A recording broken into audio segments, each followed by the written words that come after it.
Bonjour médias internet et bienvenue pour cette nouvelle vidéo. Dans cette vidéo, on va s'intéresser au digital nomade. Qu'est-ce que ce mot? C'est peut-être un mot que tu vois un petit peu partout. C'est un mot qui t'intrigue, mais dans les faits, tu ne sais pas réellement ce que c'est.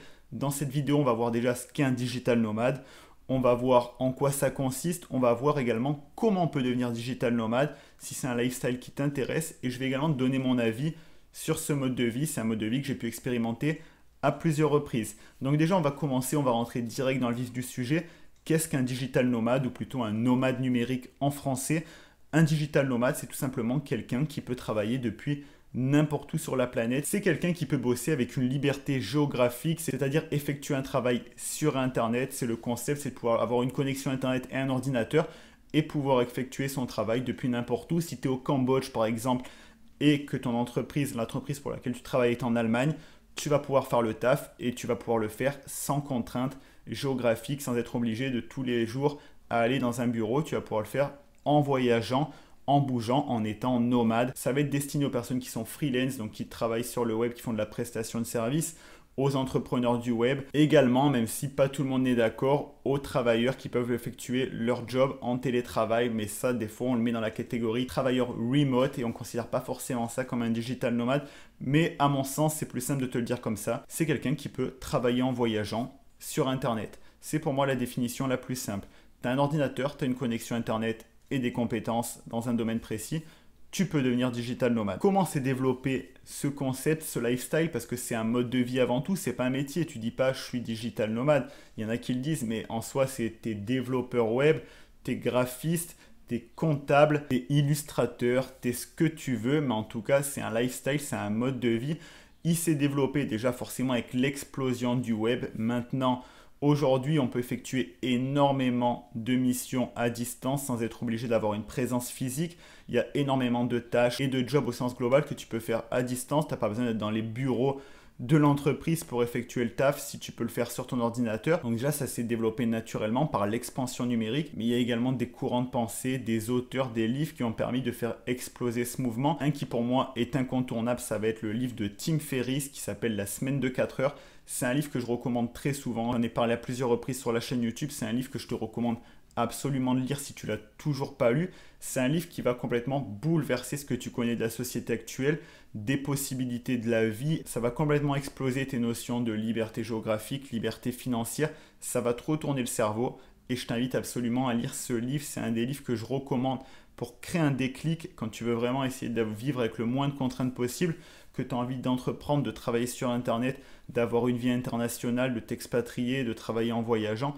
C'est un livre que je recommande, La semaine de 4 heures de Tim Ferriss. Tu pourras retrouver les liens dans la description, que ce soit au format papier ou au format audio. Avec le format audio, tu pourras le lire gratuitement si tu passes par l'offre d'essai Audible, mais c'est pas la question. En tout cas, c'est un livre qui a joué un rôle et ensuite avec YouTube où les gens montrent un petit peu leur lifestyle, je suis digital nomade, ça a pris, ça s'est développé et aujourd'hui, c'est vrai que c'est un lifestyle qui fait envier beaucoup de personnes, tout simplement parce que tu peux voyager en continu, tu peux clairement découvrir le monde tout en travaillant sans te dire que tu vas faire le métro, boulot, dodo tous les jours. Tu peux un jour bosser depuis Bali et une semaine après, tu es toujours en train de bosser, mais tu es au Guatemala et encore 2 semaines après, tu es au Japon. C'est un style de vie qui fait rêver. Un digital nomade, il travaille et en même temps il voyage, donc ça peut être de quelques jours à plusieurs mois. Ça va dépendre des périodes, de la personnalité. Il y en a qui vont aimer changer d'environnement très régulièrement pour se stimuler, avoir de nouvelles idées et en voir le plus possible. Il y en a qui vont préférer, et ça c'est surtout le cas une fois que tu as un petit peu d'expérience, donc que tu as déjà fait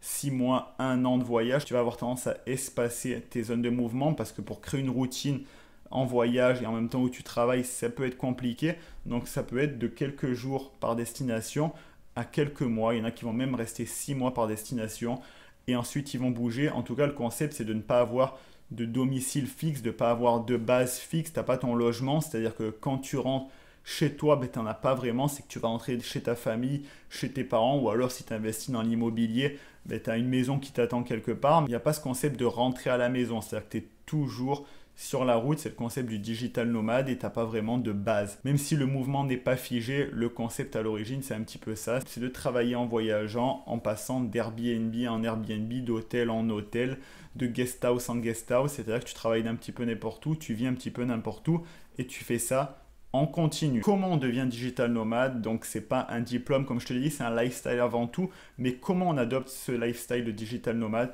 Très simplement, il faut que tu puisses faire un métier, exercer un métier qui te permette de travailler en voyageant. J'ai fait une vidéo dédiée pour travailler en voyageant. Je te donne 20 exemples de métiers. Donc, je te mettrai le lien de cette vidéo en description. Et si tu as des bonnes compétences et que le métier te permet de pouvoir travailler en voyageant, tu vas pouvoir devenir digital nomade sans aucun problème. Il y a de plus en plus d'opportunités et je pense d'ailleurs qu'avec les années, ça va de plus en plus se développer. Cette notion de liberté géographique va s'étendre parce qu'on va se rendre compte qu'il y a énormément de tâches, d'emplois qu'on va pouvoir réaliser depuis n'importe où sur la planète sans être obligé d'être dans un local parce que ça va être également plus rentable pour les entreprises. Si tu n'as pas besoin d'un local pour contenir tous tes salariés, si tu as des salariés qui sont heureux et plus productifs, je pense que ça va faire réagir pas mal d'entreprises. C'est encore très récent, en tout cas pour le faire c'est très simple, des compétences et un métier que tu peux effectuer avec une connexion internet et un ordinateur. Le lien de la vidéo sera en description si ça t'intéresse. Mon avis sur le sujet, donc moi j'ai pu l'expérimenter à plusieurs reprises, le fait d'être digital nomade, c'est-à-dire de voyager et travailler en même temps. J'ai pu le faire pendant plusieurs mois quand j'ai voyagé à travers l'Asie, l'Océanie. Il y a encore pas longtemps, j'ai pu le faire quand j'étais en Europe de l'Est.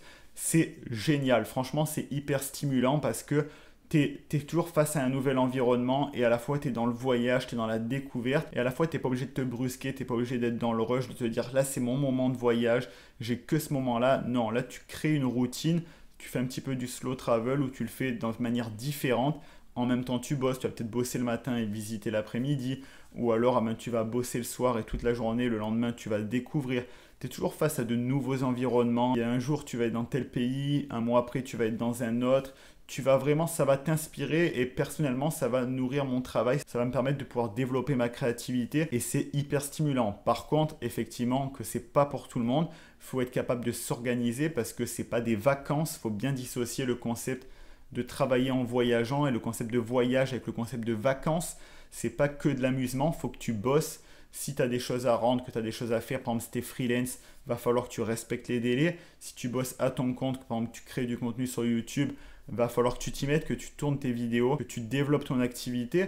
Va falloir se mettre des règles et créer des routines en béton pour pouvoir tenir le rythme, tenir la cadence parce que tu n'es jamais au même endroit. Donc il faut toujours repartir sur une routine, changer suivant l'endroit où tu vas, peut-être de routine alimentaire, changer l'heure à laquelle tu te lèves parce que peut-être que tu vas prendre un avion et ensuite tu vas être un petit peu décalé. Donc va vite falloir te recaler, te remettre dans le bain, rebosser, mais quand même voyager, profiter. Il va y avoir une notion d'équilibre hyper importante à mettre en place et à gérer. Ça, c'est vraiment primordial. Et ensuite, moi, c'est ce que j'ai remarqué pour ma personne, c'est-à-dire qu'à un moment, après plusieurs mois, il te manque une base, c'est-à-dire que tu vas peut-être te dire, avoir la frustration de ne pas avoir de chez toi. Enfin, ça dépend vraiment. Il y en a qui sont digital nomades depuis 10 ans et qui ne ressentent pas ça du tout. Mais il y en a d'autres qui vont avoir cette frustration de ne pas avoir de chez soi. Ça a été mon cas. C'est-à-dire qu'à un moment, tu as quand même envie d'avoir une base, d'avoir un endroit où tu peux te poser, même si après tu envisages de voyager 1 mois, 2 mois, de faire digital nomade par alternance, par période, il va te manquer une base. C'est mon cas, c'est aussi pour ça que je suis au Canada, parce que j'ai envie d'avoir une base. C'est pas parce que je suis au Canada que là je suis en tant qu'expatrié, je ne suis pas un digital nomade, je m'expatrie ici, mais d'au moins d'avoir une base et ensuite rien ne m'empêche de pouvoir voyager plusieurs mois par an, de pouvoir me dire allez là je vais aller là 2-3 semaines, là je vais aller ici 1 mois. Mais il y a quand même ce besoin de créer une base, de créer un endroit où tu es chez toi, où tu te sens chez toi. Parce que en parlant avec beaucoup de personnes qui bossent en voyageant, il y a toujours quand même cette frustration, qu'elle soit petite ou hyper intense, de j'ai pas de maison. Et à des moments, à la longue, ça peut être gênant. Je ne vais pas te parler de tous les avantages et les inconvénients des digital nomades. Je pense que ça fera l'objet d'une autre vidéo si ça t'intéresse, parce qu'il y a plein d'avantages, il y a des inconvénients. J'aurais pu également parler des visas. À des moments, tu as un temps limité dans chaque pays, donc ça, il faut que tu le prennes en compte. Au niveau des destinations, sinon dans l'ensemble, en tant que Français, c'est vrai qu'on a beaucoup de chance parce que notre passeport est très puissant et c'est là qu'on s'en rend compte. Merci la France d'avoir un passeport aussi puissant où on peut aller dans énormément d'endroits sur la planète. Donc tu peux être digital nomade depuis partout, hein. Je ne l'ai pas précisé, mais tant que tu as accès à ton ordinateur et que tu as une bonne connexion Internet, tu peux bosser, hein. Donc c'est très populaire d'être digital nomade en Asie, tout simplement parce que tu as un bon lifestyle et que suivant d'où viennent tes revenus, tu vas pouvoir vivre très confortablement. Et là-bas, c'est vrai que les espaces de coworking pour bosser se développe à une vitesse grand V. Après, il y a également l'Europe de l'Est qui est très populaire chez les francophones parce que, pareil, tu as une qualité de vie qui est intéressante quand tu gagnes un salaire plus élevé que dans le pays dans lequel tu voyages. Après, à des moments, il y en a qui vont préférer l'Amérique du Sud. Tu peux aller absolument partout, hein. Tu peux être digital nomade absolument dans l'endroit que tu veux. Ça va juste dépendre des contraintes entre les pays, de ce que tu peux faire, de ce que tu veux faire. Mais en tout cas, je tenais à éclaircir ce concept si tu ne le connais pas, que tu voulais rentrer un peu plus en détail dans en quoi ça consiste. Je tenais à te faire un retour personnel et j'espère que cette vidéo t'aura plu. Si tu t'intéresses à tout ce qui est travailler sur Internet, voyager, l'expatriation, je t'invite à rejoindre les emails privés. C'est le premier lien dans la description. C'est 100% gratuit et ça te permet d'avoir du contenu en plus, du contenu exclusif. C'est une autre relation, c'est beaucoup plus intime, c'est une relation qui est beaucoup plus forte où plusieurs fois par semaine, je vais t'envoyer des emails motivants, des emails avec des conseils pour que toi aussi tu crées une vie qui te ressemble, une vie 100% libre avec le moins de contraintes possible. Donc je t'attends de l'autre côté et tu peux également t'abonner à la chaîne YouTube, il y a du contenu très régulièrement. En attendant, je te dis à la prochaine pour une nouvelle vidéo. C'est Alex Malcolm, ciao.